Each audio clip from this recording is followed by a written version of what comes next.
Hola, a continuación vamos a estudiar los principios de diseño multimedia. Es un decálogo con 12 reglas que expuso Mayer con vistas a crear material, contenido multimedia que funcione de una forma correcta. Estos principios se basan en 3 tipos de procesamiento que realiza el cerebro. Por un lado tenemos el procesamiento externo, que es aquel que tiene lugar debido al que el diseño del material no ha sido correctamente realizado. La idea es tratar de minimizar ese procesamiento externo. Por otro lado tenemos el procesamiento esencial, que tiene que ver con la propia complejidad del material que nosotros estamos presentando. La idea es tratar de gestionar de una forma correcta este procesamiento esencial de la información. Y por último está el procesamiento generativo. Este procesamiento generativo tiene lugar en el cerebro con el fin de dar sentido a aquellos contenidos que han sido generados en el procesamiento esencial anterior. La idea, por tanto, es tratar de reducir el procesamiento externo, tratar de gestionar adecuadamente el procesamiento esencial y tratar de potenciar, por último, ese procesamiento generativo que nos permitirá incorporar estos contenidos en nuestra memoria a largo plazo. Veamos los principios de diseño que tienen que ver con el procesamiento externo. La idea es tratar de reducir el impacto que tienen estas cuestiones sobre nuestro diseño multimedia. El primero que vamos a ver es el de coherencia. El principio de coherencia dice que tenemos que eliminar todos aquellos datos que no son coherentes o que no son necesarios con el mensaje que estamos transmitiendo actualmente. Por ejemplo, tendríamos que eliminar cualquier gráfico que no estuviera directamente relacionado con nuestro discurso.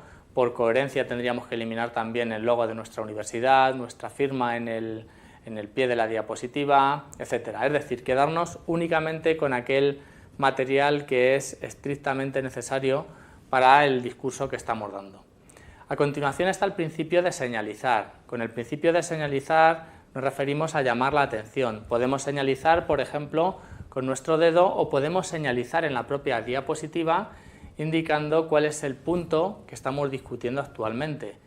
Una forma de señalizar también es ocultar o mitigar la importancia visual que tienen otros elementos dentro de la diapositiva. A continuación, el siguiente principio es el de redundancia. Por el principio de redundancia tiene que ver con eliminar datos redundantes o de utilizar canales de información de un modo redundante. Por ejemplo, subtitulado. Si no es estrictamente necesario, el aspecto de redundancia que da el discurso oral escrito tiene un efecto negativo sobre el aprendizaje. Si la gente domina el idioma en el cual se está exponiendo una determinada lección, tiene un efecto negativo incorporar el mismo discurso por escrito. De igual modo sabemos que no es conveniente incorporar mucha información textual en la diapositiva. A continuación, el principio de continuidad espacial, que tiene que ver con que elementos que estén relacionados tienen que aparecer cercanos en el espacio. Por ejemplo, si estoy discutiendo información sobre una gráfica, tendría que aparecer cercano en el espacio la leyenda con el propio dato de la gráfica. Por último, el principio de continuidad temporal tiene que ver con que los datos que estemos presentando, la información, tiene que estar temporalmente cercana. No serviría de nada estar comentando ahora mismo aspectos sobre unas diapositivas que aparecieron medio minuto antes. La información tiene que estar alineada tanto en el espacio como en el tiempo. En los aspectos de procesamiento esencial gestionaremos 3 principios de diseño. El primero de ellos tiene que ver con segmentación y es la división que vamos a hacer en objetos de aprendizaje de nuestro contenido.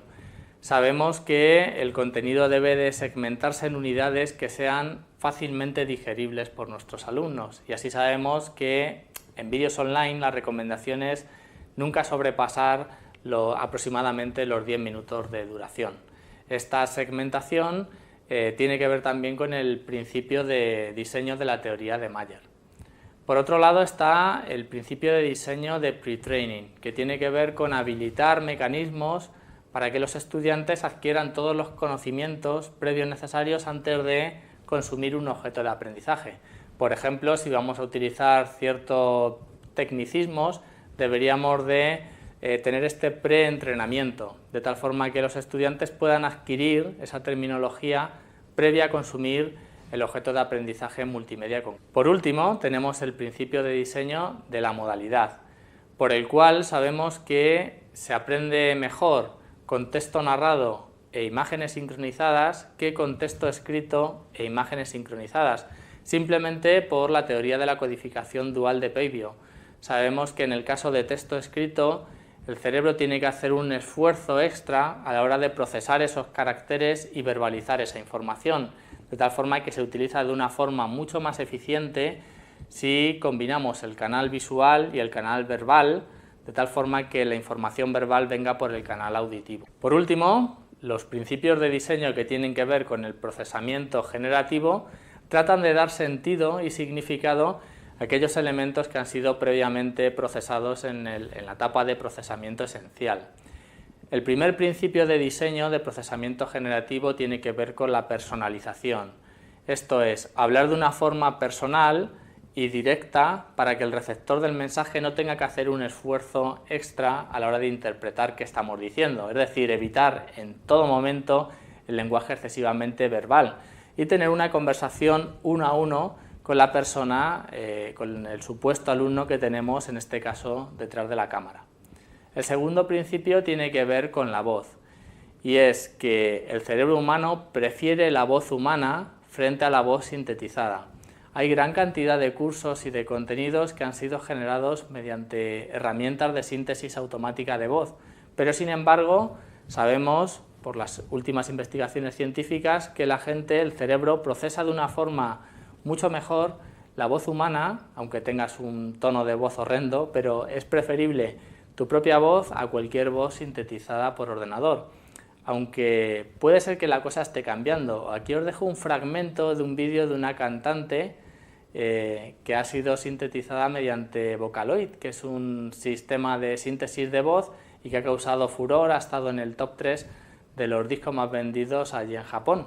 Y como digo, es una cantante que tanto la propia personaje es virtual como la voz también ha sido sintetizada por ordenador. Os dejo un pequeño fragmentito.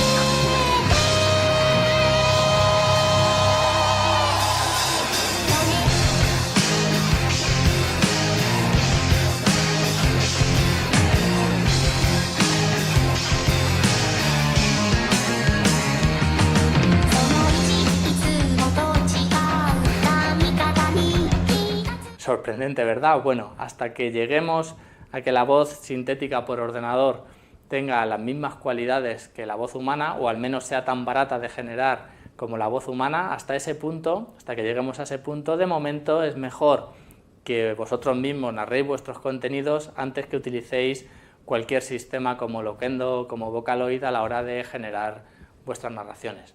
Por otro lado, otro principio de diseño es el cuerpo.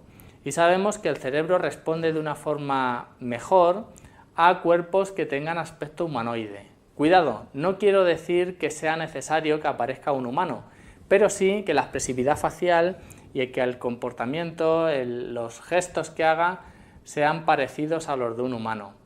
¿Qué ocurre? ¿Por qué no utilizamos estos avatares? Bueno, aunque científicamente sabemos que funcionan igual de bien que el movimiento de un humano, es mucho más barato ponernos nosotros delante de la cámara antes que tratar de animar un personaje virtual que haga nuestros movimientos de una forma realista. Un animador profesional en una película de Pixar puede generar al día entre 5 y 10 segundos de animación. Nosotros podemos generar varios minutos en una simple sesión de grabación, por tanto, hasta que sea tan barato, es mejor que nosotros nos pongamos delante de una cámara antes que tratemos de hacer animación mediante personajes digitales. El último principio que vamos a discutir es el de imagen estática y tiene que ver con que incluir una imagen estática de una persona o de un avatar tiene un efecto contraproducente. Es decir, si estás tentado a utilizar una fotografía estática tuya y tu voz en off que narra en las diapositivas, mejor simplemente quita tu imagen estática, porque esa imagen estática está causando ruido visual y sabemos, las investigaciones nos dicen que tiene un efecto contraproducente. Es decir, que lo que tiene sentido es tener esa cabeza parlante que nos está transmitiendo la información. El cerebro reacciona de una forma positiva ante ese humanoide o ese humano que está comunicando la información, pero nunca una imagen estática que aparezca distorsionando nuestro mensaje. Por eso incluso en aquellos sistemas de webconferencia que obviamente tratan de dar prioridad al sonido frente al vídeo, en algunos casos la imagen se congela durante varios segundos, aunque somos capaces de escuchar el discurso. En esos casos puede ser incluso mejor quitar la imagen directamente antes que mantener una imagen de muy baja calidad o de una alta latencia. En los siguientes vídeos veremos cómo sacar el máximo partido a estos contenidos multimedia y cómo trabajar frente a una cámara para lograr resultados lo mejor posibles. Así que bueno, ánimo, ya queda poco de este tercer módulo y vamos a por ellos.